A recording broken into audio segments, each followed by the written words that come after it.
Okay, folks, it's your buddy Mike Messier. I'm here with my not-so-instant movie review. 48 hours ago or so, I just got out of the theater watching the Texas Chainsaw Massacre.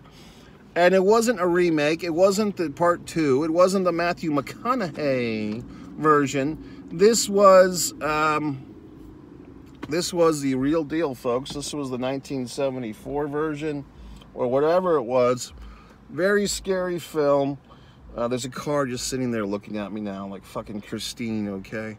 But there was a very, just get the lights on me, just staring right the fuck at me. I hate people. Did I mention that?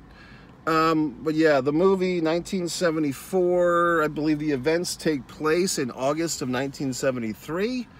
And so I guess the movie was made just a year or two after that.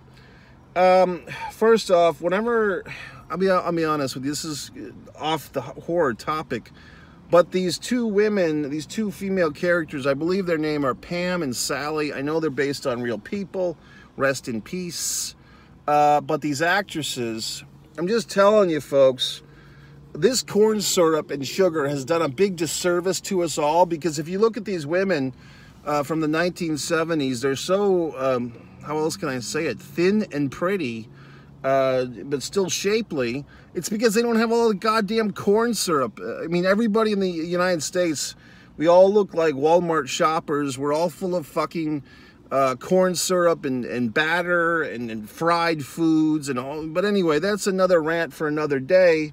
But these women were just hot. And I'm sure, no offense, but I don't think they sat around in a fucking, calisthenics. They weren't doing Jane Fonda workout yet. I mean, they were just pretty. And they were thin. So anyway, but unfortunately for them, I guess, spoiler alert, if you haven't seen this movie, I think I'm the last asshole to see this movie, the original. But these women, they and the fucking brother in the fucking wheelchair, and the other two guys that are boning those two chicks, they all get fucking wiped out. And it's a tough movie to watch in some regard, because they really had, I guess, practical effects, which is an industry term for things that you actually create, like actual appendages and blood and stuff that you actually do. No digital bullshit back then. Just gruesome kills. I did close my eyes a few times. Knife work in this thing. I mean, the fucking hitchhiker guy who turns out to be part of this fucking horrendous family. Grandpa sucking on the fucking finger. I mean, fuck. This movie's insane. It's just nuts. I mean, it's just one of those movies that kind of crawls under your skin, and I can see why people have been talking about this movie for 40 years now, or 50. And I never saw it. And, this is my thing. You ready? When I don't see an original film, like the first film in a franchise, I never go see any other movies until I see the first one. So I've heard that Texas Chainsaw Massacre 2 is kind of like a parody of the first one, or parody of they just go a different direction. They go into like a comedic horror. But as far as this one goes, this is the real deal. This is fucking insane. I just saw Children of the Corn tonight on the same channel. You can see my Children of the Corn review. Now I'm remembering shit that I didn't say in that video, so I'm gonna say it here. So a little interlude for Children of the Corn 2023.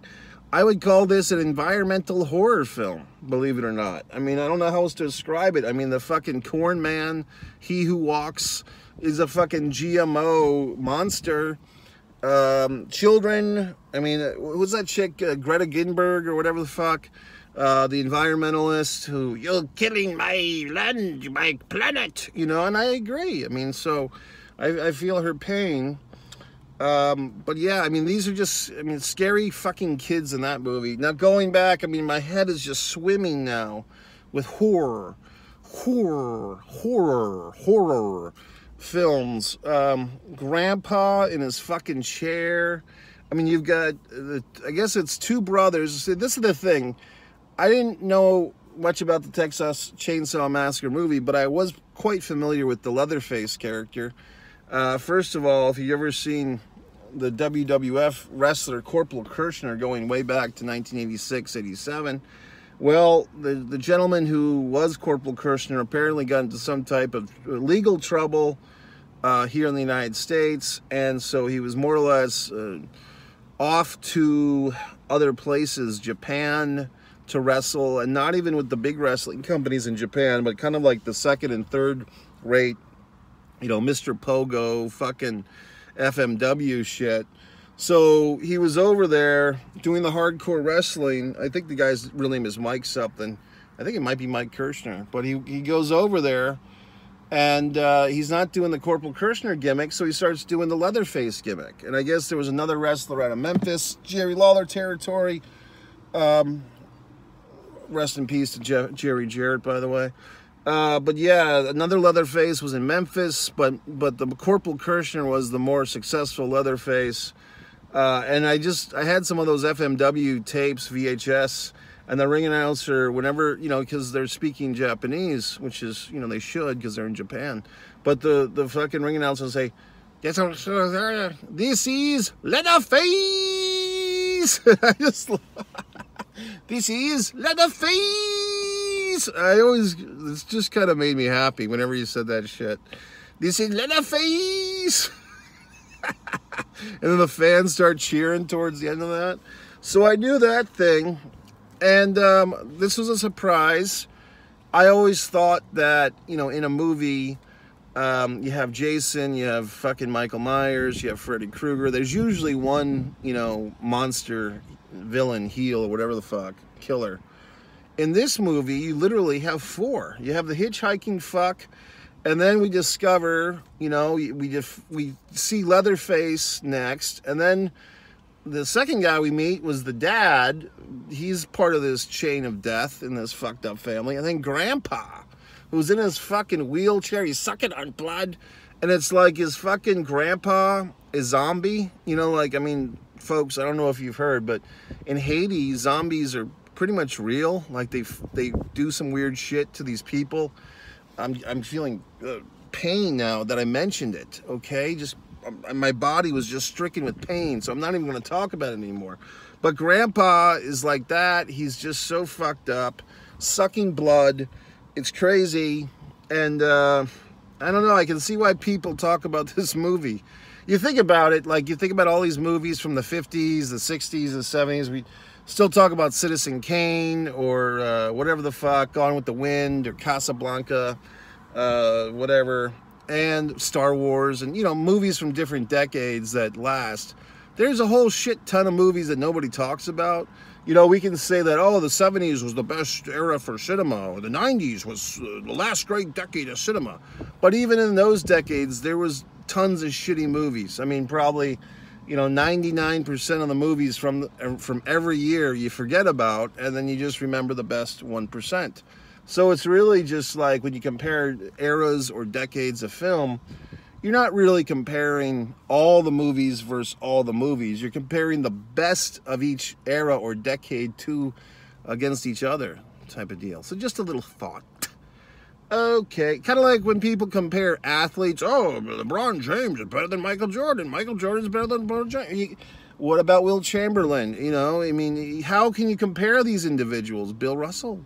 I mean, it's just, you can't compare athletes from different eras or movies from different eras. In my opinion, I think you just can compare them to their colleagues.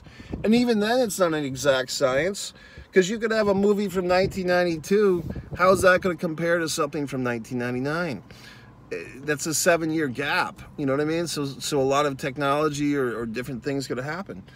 What else? So anyway, Texas Chainsaw Massacre, if you've seen it, you can leave a comment, or not. You know, I guess if you're a horror fan and you haven't seen it like me, go see it. If you have seen it, see it again. I do think that, I mean, the movie was very good. I mean, just the fucking audio, the visuals, everything was scary. The women were attractive. Nice to see a guy in a wheelchair in a movie. I'm not being sarcastic here, but it's like you talk about representation and all that good stuff. Well, this is a movie made in the 70s that had a main character who was in a wheelchair. Now, I'm not going to go look at the record book and see if the actual actor was a wheelchair gentleman, you know, in real life, These days, you'd have to cast a guy in a wheelchair to play a guy in a wheelchair. Otherwise, you get hashtagged into oblivion.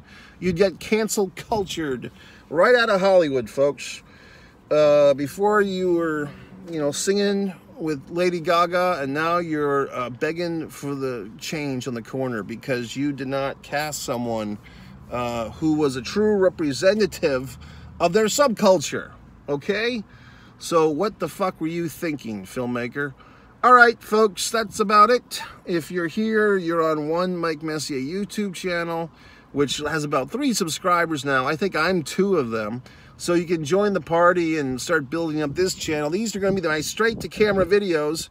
If you're looking for my pro wrestling clips, interviews, rants, and so forth, they're all over on One Pro Wrestling Fan, which is FKA. Subscribe to Mike Messier YouTube channel. FKA means formerly known as. And finally, if you want to watch my films, go to One Man in a Camera Films. All right, friendly folks, you can buy all my books. All my books are for sale. They're so wonderful. And a new addition to the Mike Messier world is my acrylics. I am painting these days. Yes, I created these. These are all on the Foreign Object eBay store. I created these wonderful things. I'm a wonderful artist now.